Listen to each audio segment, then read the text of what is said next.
तर तो 1 शहाणा आणि तुम्ही 1.5 शहाणे, नाही तर काम कवडीचं आणि बाता बावडीच्या. तुमच्या मोठ्याबाई, तुमचा तोंडाचा पट्टा सुरू झाला की तुम्ही सुटता बरं.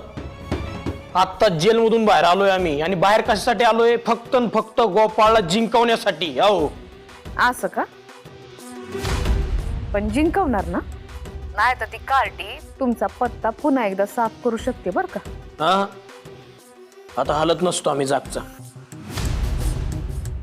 मोहितराव बोडके पाटलांचा शब्द आहे.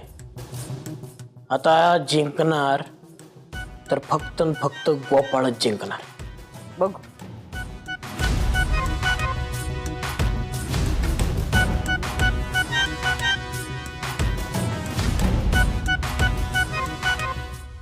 नारायणीताई, मी आणि आधुनी पूरग्रस्तांना मदत करायचं ठरवलंय. म्हणजे तुझ्याकडे तुझ्या काही जुन्या साड्या पण वापरातल्या, आपल्या रायाचे जुने काही कपडे असतील ना तर देशील ना? मला ना तुम्हा दोघांचा फार अभिमान वाटतो. आहेत माझ्याकडे कपडे, पण एवढं काम झालं ना की मग देते. चालेल? चालेल. चालणार नाही.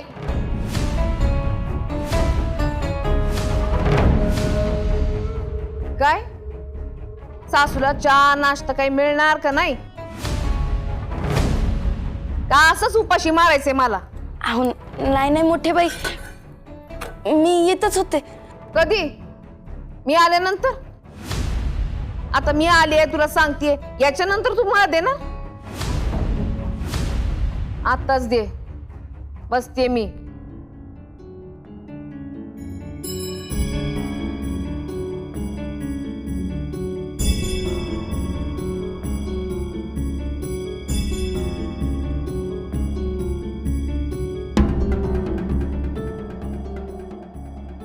काय ग इंद्रायणी, मी ऐकलं ते खरंय का?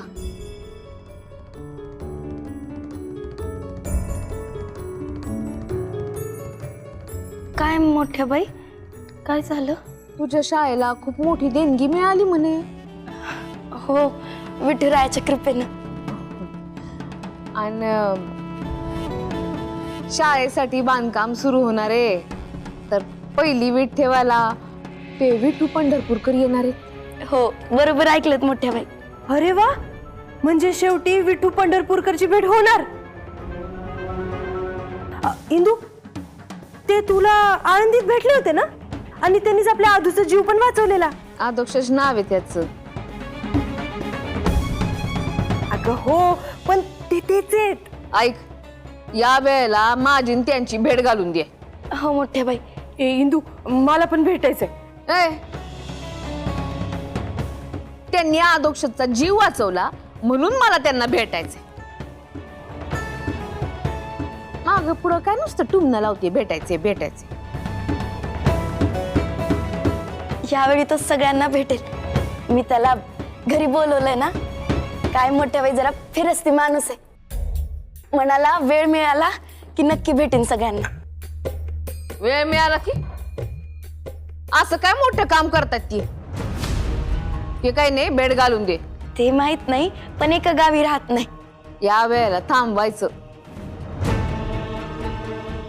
माझी भेट घालून द्यायची म्हणजे द्यायची. जी मोठ्या बाई.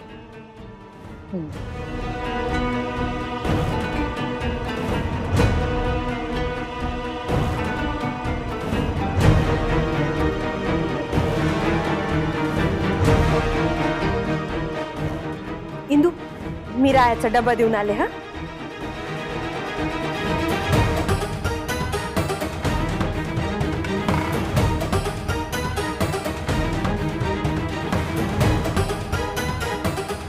हा विठू पंढरपूरकर एकदा माझ्या हाताशी लागूच दे.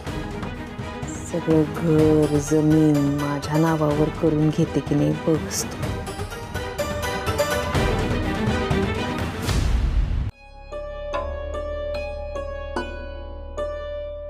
आज गोपाळची प्रचार सभा आहे.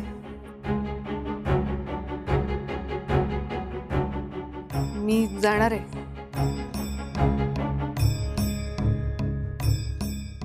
मला असं वाटतं की तू जाऊ नयेस तिकडे. अहो, असं काय करताय? मला कळतंय तुम्हाला असं का वाटतंय ते. कळतंय ना?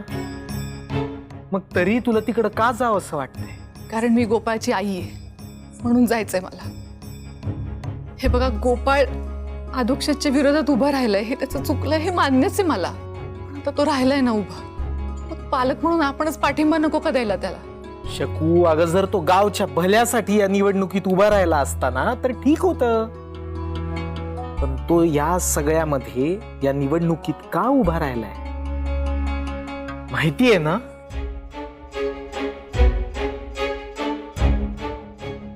मग तरी तुला तिकडं का जावं असं वाटतं? शकुंतला, गोपाळ लहानपणापासून तुझ्याशी कसं वागत आलाय हे विसरलीयस का तू? आणि हे बघ, आत्ता सुद्धा तो तुला आई म्हणत नाही. मावशी म्हणतो ना मावशी. आणि अहो, आता तो माझ्याशी पूर्वीसारखं नाही वागत. तू बोलतो माझ्याशी. आणि तुम्ही पाहिलत ना माझ्या आजारपणात त्यानं किती केलंय माझं. हे सगळं कितीही खरं असलं तरी तो आत्ता चुकतोय म्हणजे चुकतोय. अहो, पण मूल चुकलं तर त्याला वाट दाखवणं हे आई वडिलांचं काम नाहीये का?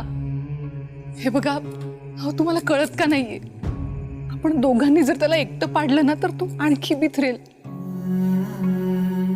मी त्याच्या सभेला आज जाणार आहे आणि त्याच्याशी बोलणार आहे. मी बोलल्याशिवाय प्रश्न कसा सुटेल? अहो, मला असं वाटतं तुम्ही पण चला ना. शकुंतला,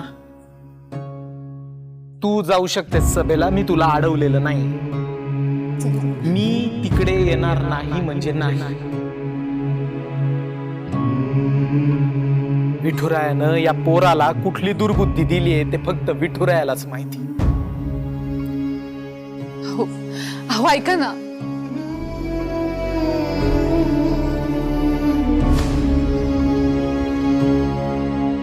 सात बारा मिळवा, काय तलाठी साहेबांना भेटून ये. ते जमिनीची मोजमाप झाल्याशिवाय कामं कशी होणार आपली? ही महत्वाची काम आहे, त्याशिवाय पुढची कामं नाही हातात. पप्या, अरे काम होतं तुझ्याकडे एक. बोला ना अध्यक्ष महाराज. अरे इकडे कुठे दुकानावर आहे डायरेक्ट. अहो इथंच बोला ना, ही आपलीच माणसं आहेत सगळी.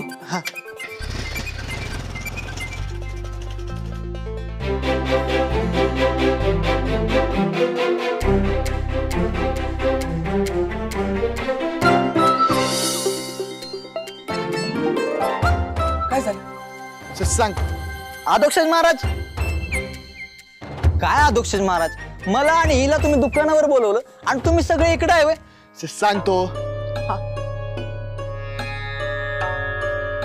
इंदू, तू सांग. सांग ना. सांग ना तू.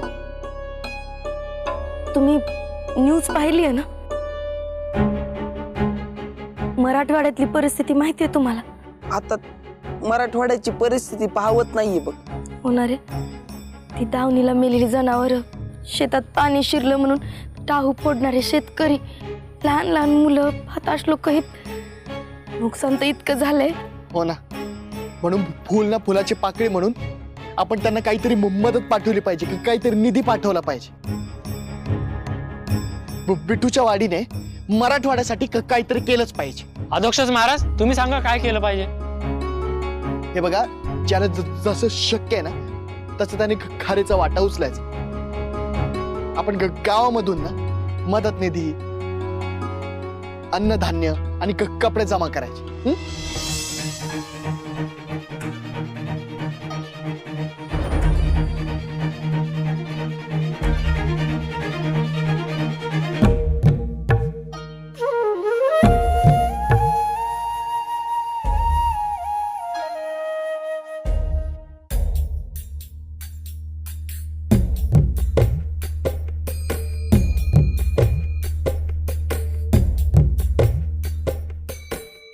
तर आपण लगेच कामाला लागू. मी आताच तालुक्याला जातो आणि पूरग्रस्तासाठी मदत कक्षाची माहिती घेतो. मंडळी, नेता असावा तर अध्यक्ष महाराजांसारखा. म्हणजे आपल्या माणसांबद्दल कळकळ वाटते, काहीतरी करण्याची एक तळमळ असते. अरे बाबा, ते कर्तव्य आहे आपलं. आता मला सांगा, बिट्टूच्या वाडीवर जर असं संकट आलं असतं तर आपल्या मदतीसाठी कोणी उभं नसतं राहिलं का? पण अध्यक्ष, तू ह्या एवढ्या मोठ्या कामात आम्हा सगळ्यांना सामील करून घेतलंस ना, हा तुझ्या मनाचा मोठेपण आहे बघ. हे एकदम बरोबर आहे बरं काय.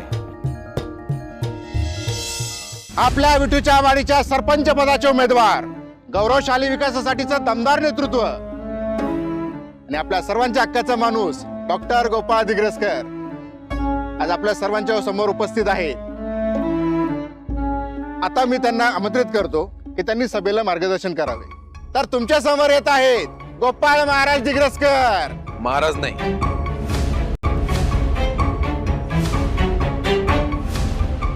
फक्त डॉक्टर गोपाळ दिग्रसकर. हा डॉक्टर गोपाळ दिग्रसकर. या आपण भाषणाला सुरुवात करा. भाषण देऊ कोणासमोर? 4 टाळकी तरी आहेत का इकडे? येतील आता, जमा होतीलच, लोक येतीलच सर. आता कधी? तुम्ही गावातल्या लोकांना सांगितलं ना की आज माझी प्रचार सभा आहे ते? डॉक्टर गोपाळ, मी सोशल मीडियावर पोस्ट टाकली होती, सभेबद्दल सांगितलं होतं. दादा, तुम्ही घरोघरी जाऊन प्रचार सभेचं सांगितलं होतं ना सगळ्यांना? हो हो, 10 वेळा रिक्षा फिरवल्यात, गावात सगळीकडे बॅनर सुद्धा लावलेत आणि आम्ही स्वतः घरी जाऊन सगळ्यांना सांगितले आज सभा आहे म्हणून. अरे मग कुठे गेले सगळे लोक? आपल्या विठूच्या वाडीचा सरपंच अधोक्षज महाराजच झाले पाहिजेत बघा. हे बघा, ही वेळ माझं कौतुक करायची नाही, काम करायची. तुमचा सपोर्ट मला पूरग्रस्तांसाठी केलेल्या मदतीतून दाखव. मंडळी, अहो नुसत्या माना डोलवायच्या नाहीयेत. इम्रान, आपल्याला खूप काम आहेत, कामाला लागलं पाहिजे. हो हो पप्प्या, करू रे काम. हो चला लवकर कामाला लागा. चला.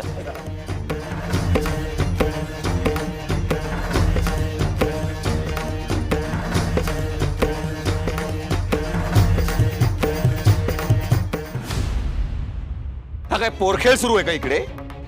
अरे या असल्या प्रचार सभेमुळे माझा प्रचार होण्याऐवजी बदनामी होईल माझी. एवढी साधी गोष्ट कळत नाही तुम्हाला? डॉक्टर,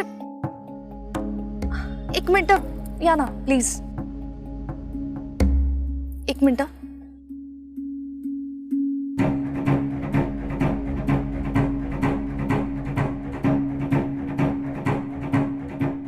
का कार्यकर्त्यांवर चिडचिड करतोयस? दिसतंय ना, त्यांनी त्यांचं काम केलंय. ते मेहनत घेतायत तुझ्यासाठी, दिवस रात्र प्रचार करतायत, घरोघरी जातायत.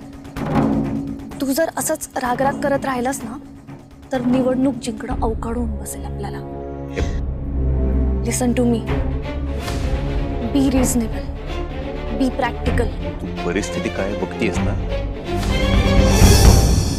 प्रॅक्टिकल आणि रिझनेबल राहू मी अशा परिस्थितीमध्ये? श्रीकला, मी डॉक्टर आहे अगं. नाही, तू इथे डॉक्टर नाहीयेस, निवडणुकीला उभा असलेला एक उमेदवार आहेस. तुला राजकारणी म्हणून लोकांची नस कळली पाहिजे. हे असं बेभान वागून सतत सगळ्यांवर चिडचिड करून काही होणार नाहीये. ए श्रीकला, तुम्हाला सांगू नको. काम डाऊन. हे बघ प्लीज शांत हो. माझ्याकडे बघत राहा, ऐक माझं. मी काय बोलतेय लक्षात येत आहे ना तुझ्या? श्रीकला, मला वाटतंय आपण इकडनं निघायला हवं.